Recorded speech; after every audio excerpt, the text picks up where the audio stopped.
Hello, ভালো আছিস তো সব? হুম, অঙ্কে চলে যাচ্ছে। এক নম্বরে আছে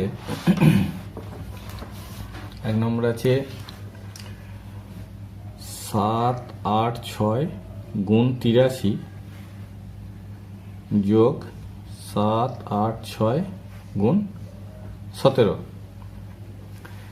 এটা আমরা সাধারণত তোমরা করলে কি করবে, এটা গুণ করবে, এটা গুণ করবে, দিয়ে যোগ করবে। দেখো আমি তা করছি না, কিন্তু আমি একটু অন্য করছি। আমি করছি এই যে দুটো সেম আছে, এইটা আর এটা দুটোতেই একই আছে, এইটা প্রথমে লিখব, দিয়ে গুণ চিহ্ন দেবো, দিয়ে ব্র্যাকেট দেবো, দিয়ে বাকি যে সংখ্যা দুটো থাকলো এই দুটো যোগ করে দেবো। ঠিক আছে, সমান হবে 7, 8, 6 গুণ এই দুটো যোগ করলে হয় 100। দেখো কেমন সহজ হয়ে গেল। 7, 8, 6, 0, 0। যে কোনো সংখ্যাকে 100 দিয়ে গুণ করলে শেষে দুটো শূন্য হয়, তাহলে এটা হয়ে যাবে 7, 8, 6, 0, 0। ঠিক আছে। 2 নম্বরে আছে 18 পূর্ণ 2/5 এর নিকটতম পূর্ণ সংখ্যা ড্যাশ। ভালো করে দেখো, 18 পূর্ণ 2/5, এই 18 পূর্ণ 2/5টা 18 আর 19-এর মাঝে অবস্থিত। 18 পূর্ণ 2/5টা 18 আর 19-এর মধ্যে কোনো একটা জায়গায় অবস্থিত, মানে 18 থেকে বড়, 19-এর থেকে ছোট। এটাকে কাজ করো, 5টা ভাগে ভাগ করো, যেহেতু নিচে 5 আছে 5টা ভাগে ভাগ করবো। 1, 2, 3, 4, 5, 5টা ভাগে ভাগ করলাম। এবার 2/5 মানে হচ্ছে এই জায়গাটা হচ্ছে 2/5, তাহলে এইটা হচ্ছে 18 পূর্ণ 2/5। এবার তুমি পরিষ্কার দেখো, বুঝতে পারছো যে কোনটা কাছে, 18 না 19? তাহলে 18টা হচ্ছে কাছে, এখানে দুদিক, এটা 3টে ঘর, তাহলে এইটা কাছে হবে। তাহলে এর নিকটতম পূর্ণ সংখ্যা হচ্ছে 18। এর নিকটতম পূর্ণ সংখ্যা হচ্ছে 18। 2 নম্বর হলো। 3 নম্বরে যাও। 3 নম্বর আছে 3টি মৌলিক সংখ্যার গসাগু।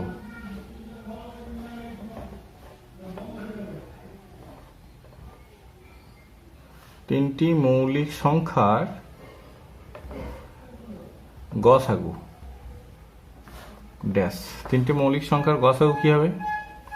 3টে মৌলিক, যে কোনো মৌলিক সংখ্যার গসাগু, 2, 3, 4, 5টা যাই বলো, তাদের মৌলিক, সেগুলো যদি মৌলিক সংখ্যা হয় তাদের গসাগু সবসময় 1 হবে। তাদের গসাগু সবসময় 1 হবে। এটা হচ্ছে 3 নম্বর। 4 নম্বর আছে একটি বৃত্তের কেন্দ্রের সংখ্যা, একটি বৃত্তের কেন্দ্রের সংখ্যা, যে কোনো বৃত্তের কেন্দ্র একটাই হয়, 1। যে কোনো বৃত্তের কেন্দ্রের সংখ্যা 1, যে কোনো বৃত্তের, সে বৃত্ত বড় হোক ছোট হোক যেমনই হোক, তার কেন্দ্র কিন্তু সেই একটাই হবে। তাহলে বৃত্তের কেন্দ্রের সংখ্যা হচ্ছে 1। 5 নম্বরে আছে 180 ডিগ্রি ড্যাশ কোণ। 180 ডিগ্রি একটি ড্যাশ কোণ, সরল কোণ। 180 ডিগ্রি হচ্ছে সরল কোণ। 180 ডিগ্রি হচ্ছে সরল কোণ। ঠিক আছে। 6 নম্বরে হচ্ছে 5 টাকার 3/4 অংশের সঙ্গে কত যোগ করলে 4 টাকার 5/4 অংশ হবে? 5 টাকার 3/4 অংশের সঙ্গে কত যোগ করলে 4 টাকার 5/4 অংশ হবে? তাহলে 5 টাকার 3/4 অংশ সমান কত বের করো?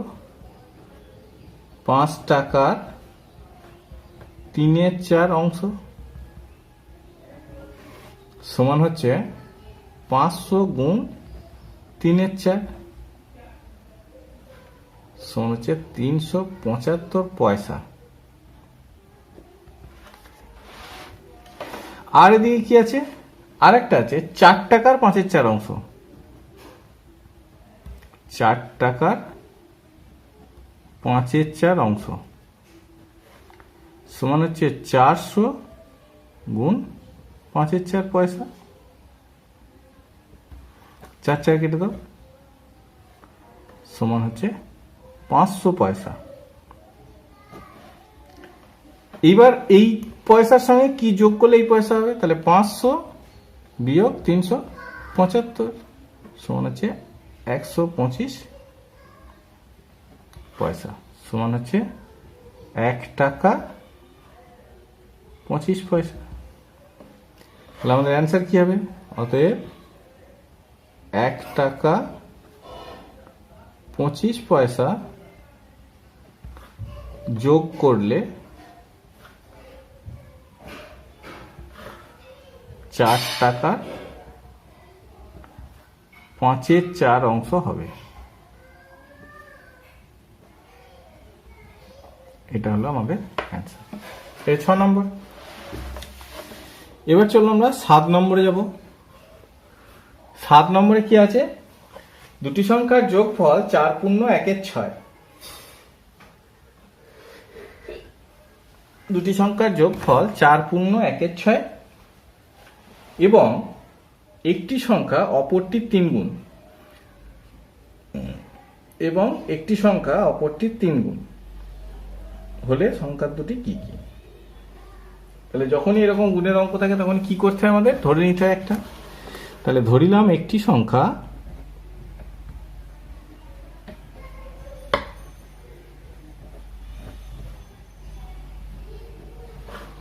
সমান হচ্ছে 1 গুণ,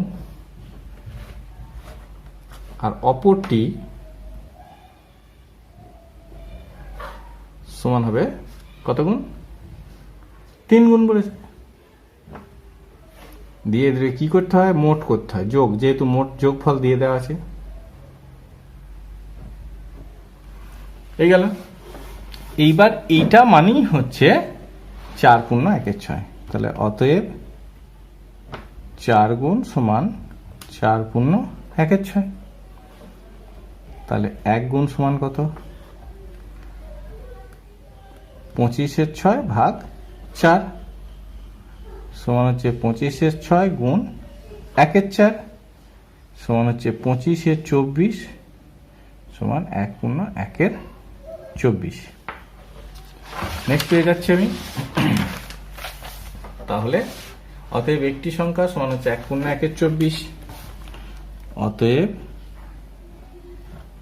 একটি সংখ্যা সমান 1 পূর্ণ 1/24 এবং অপরটি সমান হবে 25/24 গুণ 3। 3 8/24 সমান হচ্ছে 25/8 সমান 3 পূর্ণ 1/8 হলো। তাহলে আমরা পেয়ে যাচ্ছি অতএব সংখ্যা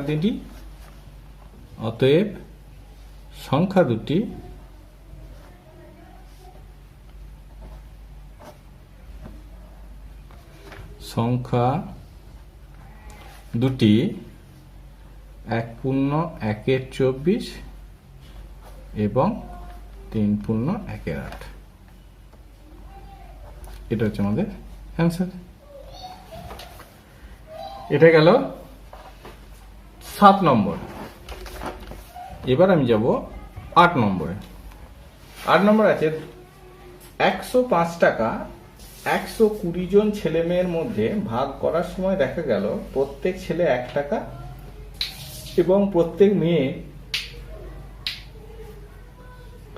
50 পয়সা করে পেল। মেয়ের সংখ্যা কত?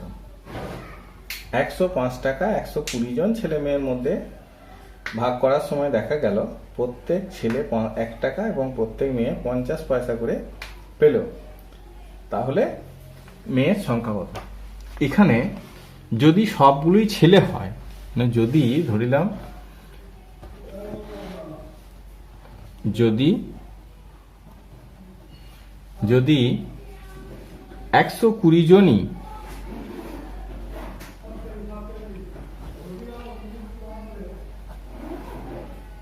ছেলে হয় তবে মোট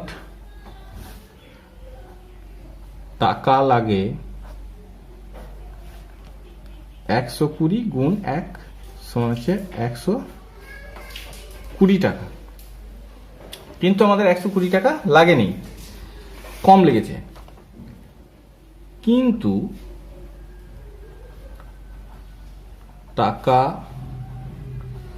কম লেগেছে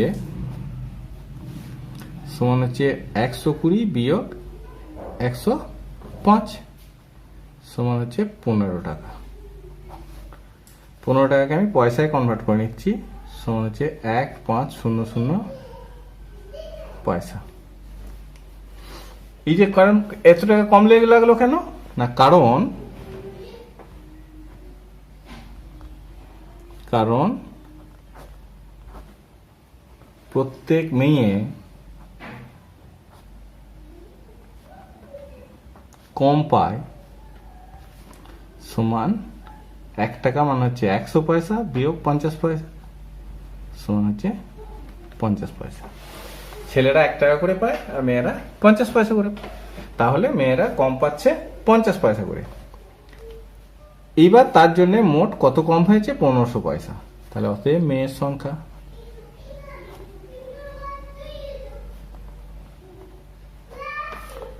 সমান হচ্ছে 1500 ভাগ 50 সমান 30 জন।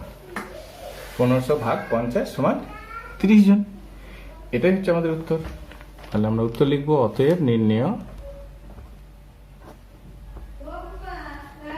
মেয়ের সংখ্যা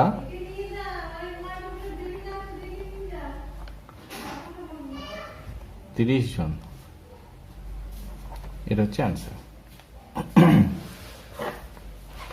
হলো, এটা গেল 8 নম্বর। এবার 9 নম্বরে কি আছে? 9 নম্বরে অনেকটা একই রকম অঙ্ক আছে। কি আছে? 22 টাকা 100 জন ছেলে মেয়ের মধ্যে ভাগ করার সময় দেখা গেল প্রত্যেক ছেলে 25 পয়সা এবং প্রত্যেক মেয়ে 15 পয়সা করে পেল। 22 টাকা 100 জন ছেলে মেয়ের মধ্যে ভাগ করার সময় দেখা গেল প্রত্যেক ছেলে 25 পয়সা এবং প্রত্যেক মেয়ে 15 পয়সা করে পেল। তাহলে মেয়ের সংখ্যা কত? একই রকম অঙ্ক। তাহলে প্রথমে কি লিখব? যদি 100 জনই ছেলে হয় তবে মোট টাকা লাগে 100 গুণ 50, 100 গুণ 25 পয়সা করে। 100 গুণ 25 সমান হচ্ছে 2500 পয়সা। কিন্তু লেগেছে কত? কিন্তু লেগেছে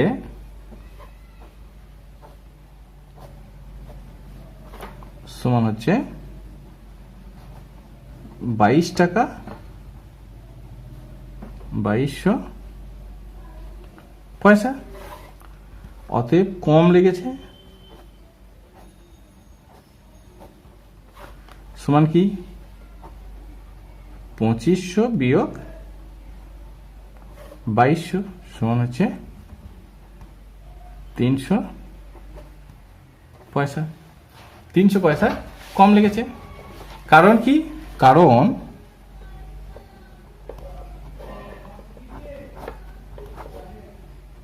প্রত্যেক মেয়ে কম পায়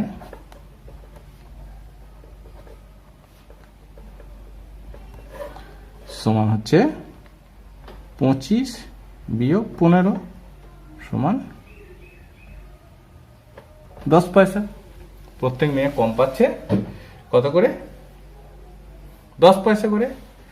অতএব মেয়ের সংখ্যা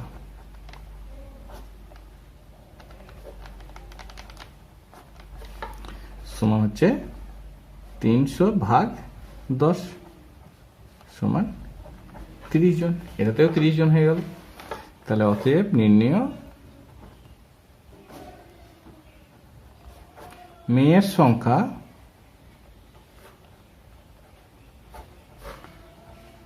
তিরিশ জন হলো। মেয়ের সংখ্যা 30 জন। এটা গেল 9 নম্বর। তাহলে 8 নম্বর আর 9 নম্বর একটা অনেকটা একই অঙ্ক, পুরোটাই একই অঙ্ক। এবার আমি যাব কত? 10 নম্বরে। 10 নম্বরে কি আছে? একজন লোকের মাসিক আয় ও ব্যয়ের অনুপাত 7:6। একজন লোকের মাসিক আয় ও ব্যয়ের অনুপাত 7:6। যদি তার মাসিক ব্যয় 7,200 টাকা হয় তবে তার বার্ষিক সঞ্চয় কত? তো বার্ষিক সঞ্চয় বের করতে গেলে আমাকে প্রথমে কিন্তু আয়টা জানতে হবে, মাসিক আয়। তাহলে মাসিক আয়টা বের করতে হবে। আমরা কিভাবে বের করব? যেহেতু আমার আয় ব্যয়ের অনুপাত দেওয়া আছে, ওইখান থেকে আমাকে আয়টা বের করতে হবে।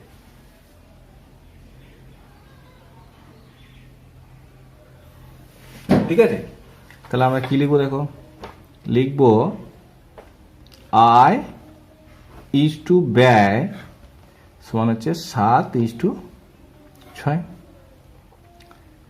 আয় ইজ টু ব্যয় সমান হচ্ছে 7:6। এইবার আমরা এটাকে লিখতে পারি, অতএব আয় বাই ব্যয় সমান হচ্ছে 7/6। এবার দেখো, এটা ইমপ্লাই সাইন দিচ্ছি।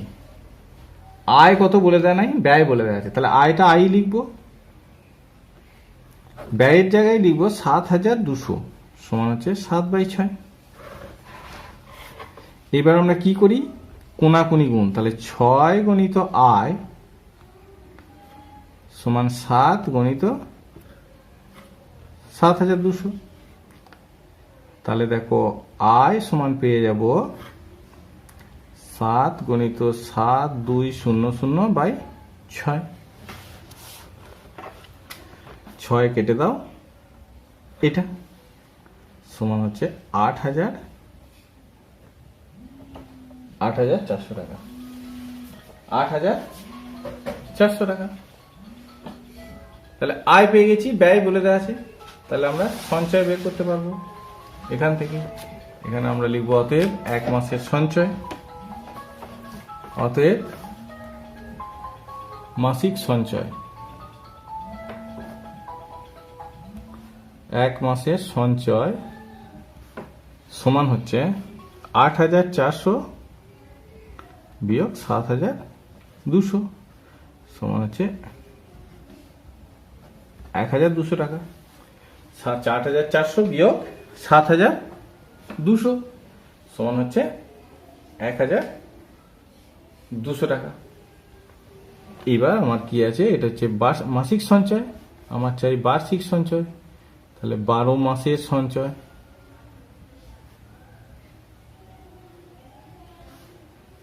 হচ্ছে 1200 গুণ 12 সমান 1,4,4,0,0 টাকা। এটা হচ্ছে তার 12 মাসের সঞ্চয়। তাহলে আমরা লিখব অতএব নির্ণয় তার বার্ষিক সঞ্চয়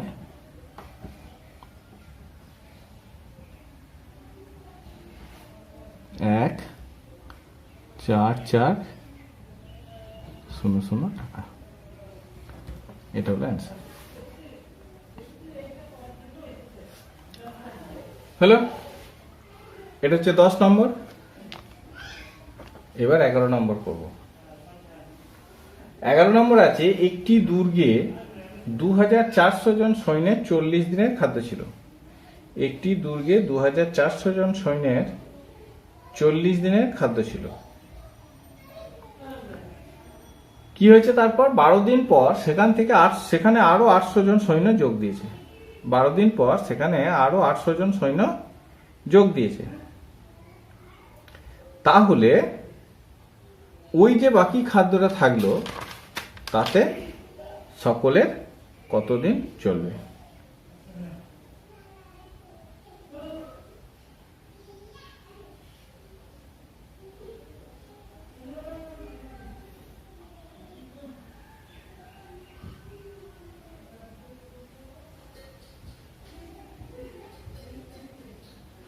তাতে সকলে কতদিন চলবে। তাহলে কি করব আমরা? প্রথমেই করব যে 2400 জনের চলে, 2400 জনের চলে। দেখো 40 দিনের খাদ্য ছিল, 12 দিন খাওয়া হয়ে গেছে, সমান হচ্ছে 28 দিন। 2400 জনের চলে 28 দিন। এবার কি ঐকিক নিয়ম, একজনের চলে 28 গুণ 2400। এবার কি 2400 জন আমার ছিল, আরো 800 জন এসেছে, তাহলে 3200 জন হয়েছে। তাহলে এতজনের চলবে 28 গুণ 2400 বাই 3200 দিন। এই শূন্য কেটে দিলাম। 8 4 32, 8 3 24, 4 কেটে দাও, 28 কেটে 7 লেখো, সমান হচ্ছে 21 দিন। তাহলে আমরা অ্যান্সার লিখবো, অতএব নির্ণয় বাকি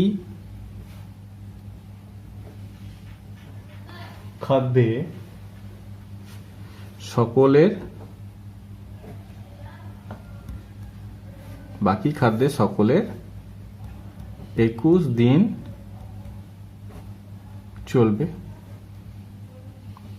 এটা হলো অ্যান্সার আমাদের। এটা হলো 11 নম্বর। 12 নম্বরে কি আছে দেখো। 12 নম্বরে বলেছে 4,455 টাকা, 4,000 নয়, 455 টাকা অমল ও কমলের মধ্যে 3:4 অনুপাতে ভাগ করে দিলে কে কত টাকা পাবে।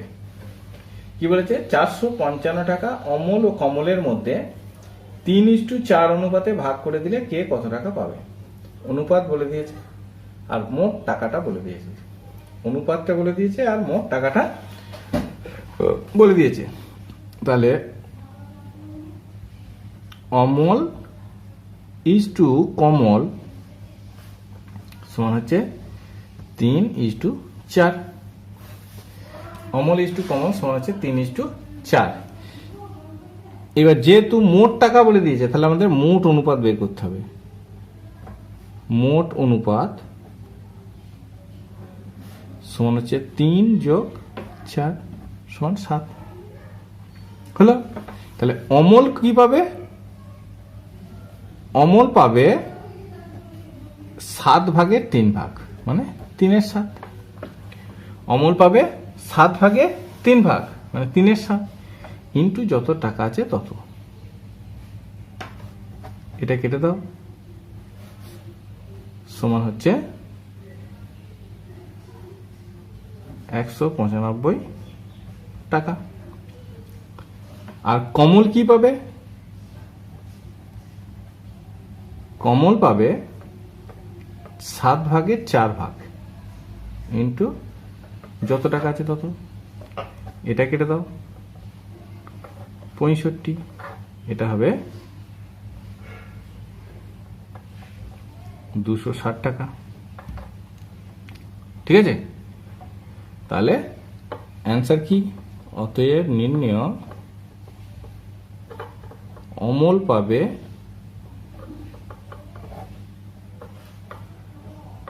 195 টাকা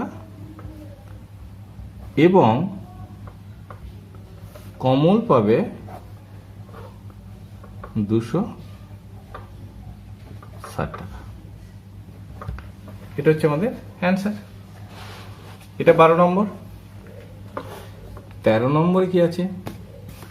13 নম্বরে আছে কত টাকা বার্ষিক 5% সুদের হারে ধার দিলে 2 বছরে 75 টাকা সুদ পাওয়া যাবে।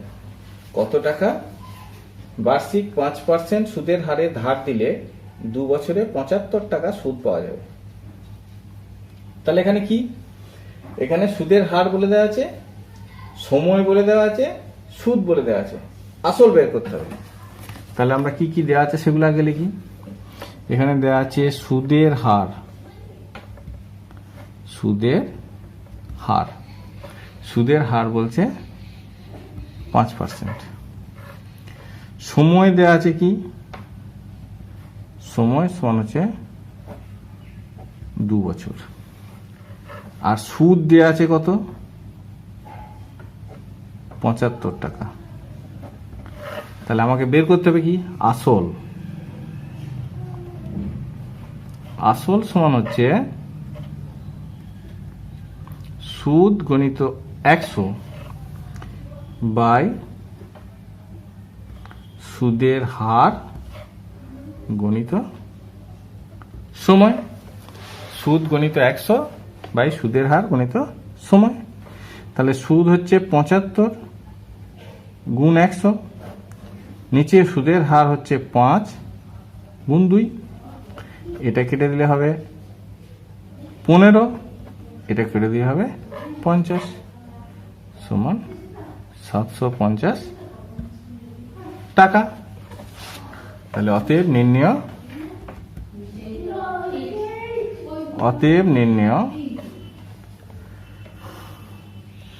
750 টাকা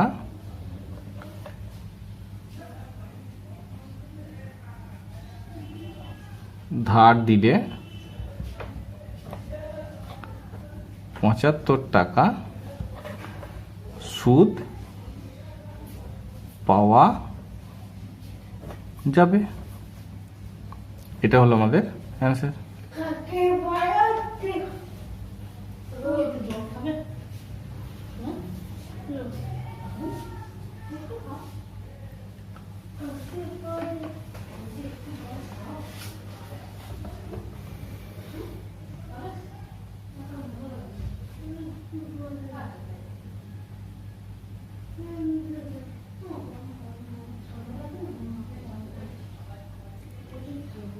হয়েছে, এটা হয়ে গেল 13 নম্বর।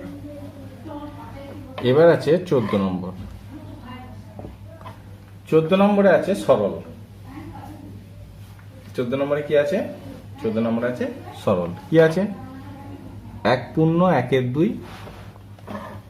তৃতীয় বন্ধনী 3 পূর্ণ 1/2 ভাগ 2 পূর্ণ 1/3 দ্বিতীয় বন্ধনী 4 পূর্ণ 1/4 ভাগ প্রথম বন্ধনী যোগ 2 যোগ 3 পূর্ণ 2/3।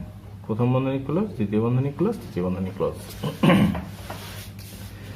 পরের লাইন আমরা কি লিখব, পরের লাইনে আগে সবগুলো ভেঙে নেব। এটা হবে 3/2 তৃতীয় বন্ধনী 7/2 ভাগ 7/3 দ্বিতীয় বন্ধনী 17/4 ভাগ প্রথম বন্ধনী, এটা আমরা করে দিতে পারি, ঠিক আছে, করে দেখিয়ে দিচ্ছি, প্লাস 11/3 প্রথম বন্ধনী ক্লোজ, দ্বিতীয় বন্ধনী ক্লোজ, তৃতীয় বন্ধনী ক্লোজ।